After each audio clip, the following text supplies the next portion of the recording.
یعنی میں آپ کو مولانا فضل الرحمان صاحب کی تاریخ تھوڑی سی بتا دیتا ہوں کہ یہ اپنی سیاست اور مفادات کی لالچ کے لیے کس حد تک گئے ہیں. یہ ہمیں لانڈی کہہ رہے ہیں, ہمیں غلام میڈیا کہہ رہے ہیں, ہمیں یہ کہہ رہے ہیں کہ ہم ڈنڈی مار رہے ہیں. ہم بتاتے ہیں مولانا صاحب آپ نے کہاں ڈنڈی ماری.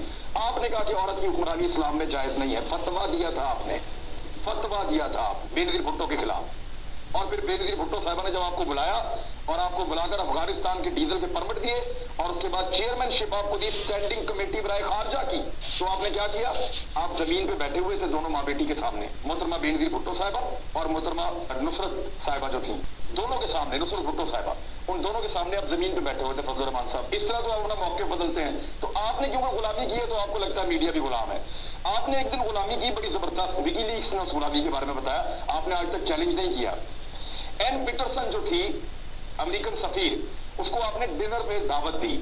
ایک تو خاتون کو غیر محرم ہے وہ آپ کے لیے, آپ اس کو ڈنر پہ بلا رہے ہیں مولانا صاحب, کتنی بڑی بات ہے. آپ نے اس کو ڈنر پہ دعوت دی اور ڈنر پہ بلانے کے بعد آپ نے ان سے ملاقات کی اور اپنی خدمات پیش کر دی اور وزیر اعظم بننے کی خواہش کا اظہار کیا اور کہا کہ ہم آپ کی ہر طرح کی خدمت کریں گے, آپ مجھے وزیر اعظم بنائیں مولانا صاحب, یہ آپ نے کہا تھا. اور پھر آپ نے امریکہ کے دورے کی خواہش کا اظہار بھی کیا. تو مولانا صاحب آپ نے اپنا جو آزادی مارچ ہوا تھا, ابھی حال ہی کی میں آپ کو واقعہ یاد دلا دیتا ہوں کیونکہ آپ نے غلامی کی ہے, امریکہ کی بھی کی ہے, کوشش کی ہے کہ وہ آپ کو جو ہے وزیر اعظم بنائیں اور آپ کو اپنی غلامی میں لیں. حالانکہ آپ صدر بش کے خلاف احتجاج بھی کرتے رہے ماضی میں, لیکن پھر این پیٹرسن کو بلا کے آپ نے کھانا بھی کھلایا اور اس کو اپنی خدمات بھی پیش کی, امریکہ کے دورے کی خواہش کا اظہار بھی کیا. تو مولانا صاحب جو غلامی کرتا ہے اسی کو لگتا ہے کہ باقی سارے بھی غلام ہیں. ایسا نہیں ہے کہ سارے ہی غلام ہوں. اسی طرح جو آپ نے 2019 میں آزادی مارچ کیا تھا, اس میں بار بار آپ اور آپ کے لوگ کہتے رہے کہ ہمارا رابطہ ہو رہا ہے, ہمیں سگنل آ رہا ہے, ہمارے ساتھ بات چیت ہو رہی ہے, ہماری بہت اوپر بات ہو چکی ہے, یہ جانے والا ہے, اس کے سلیکٹر تنگ آ گئے ہیں, سلیکٹر اس کو نکالنے والے. فوج کی بات آپ کر رہے تھے نا, آپ بار بار فوج کے اشارے دیتے رہے کیونکہ آپ فوج کے اشارے کے منتظر رہتے ہیں. آپ نے ہمیشہ فوج کے اور طاقتور حلقوں کے اشاروں کے اوپر کام کیا ہے اور اسی وجہ سے آپ کے اقتدار کو اتنا طول ملا کہ 2018 سے 1988 سے لے کے 2018 تک آپ تقریباً اقتدار میں ہی رہے. اقتدار کے ہی آپ نے مزے لوٹے ہیں. صرف بیچ میں 2004 سے 2007 تک مشرف کے دور میں آپ رہے ہیں اپوزیشن لیڈر, اور وہ بھی ایک آپ کے پاس ہوتا تھا اپوزیشن لیڈر کا. کے پی میں آپ کی حکومت تھی, بلوچستان میں آپ کے پاس حکومت تھی, یہاں پہ آپ اپوزیشن لیڈر تھے, ساری انگلیاں گھی میں سر کڑھائی میں. تو فضل الرحمان صاحب ایل ایف او پہ کس نے مدد کی تھی مشرف صاحب کی؟ لیگل فریم ورک آرڈر کس نے مدد کی تھی پرویز مشرف کی؟ جب میڈیا ڈنڈے کھا رہا تھا, میڈیا مار کھا رہا تھا,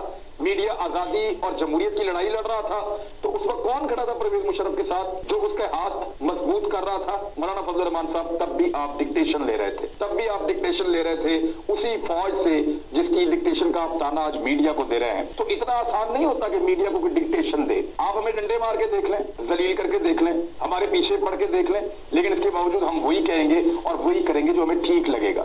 یہی میڈیا جس نے عدلیہ کی آزادی کے لیے آواز اٹھائی تھی, یہی میڈیا ہے جس نے ججز کی بحالی میں کام کیا تھا, یہی میڈیا ہے جس نے جمہوریت کے لیے آواز اٹھائی تھی پرویز مشرف کے دور پہ بھی, جس نے کرپشن کے خلاف آواز اٹھائی تھی. تو اس میڈیا کو آپ ایسے نہیں کہہ سکتے کہ یہ لانڈی بنا ہوا ہے.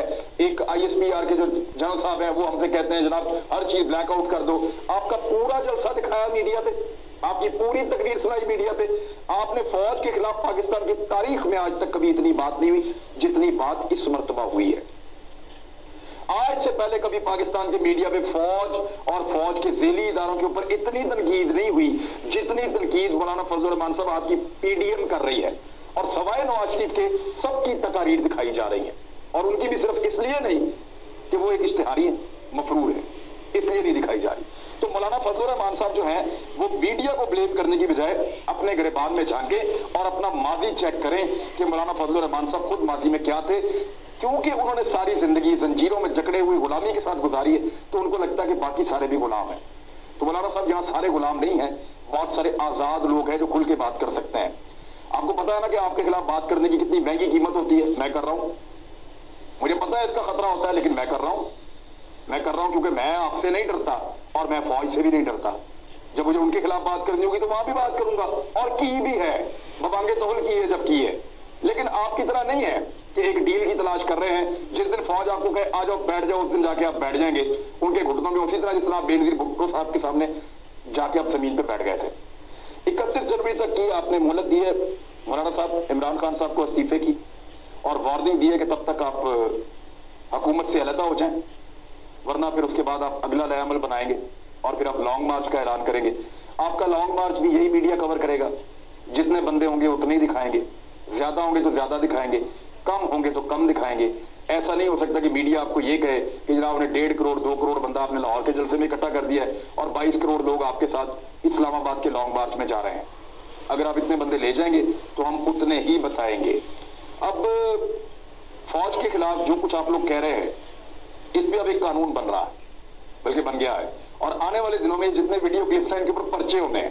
پھر آپ لوگ شور مچائیں گے, لیکن وہ ہوگا آئین پاکستان اور قانون پاکستان کے مطابق. تو پاکستان کے قانون کے مطابق یہ ساری کارروائیاں ہوں گی آنے والے دنوں میں. بلاول بھٹو زرداری صاحب شباشی صاحب سے آج ملاقات کر رہے ہیں. اس ملاقات کے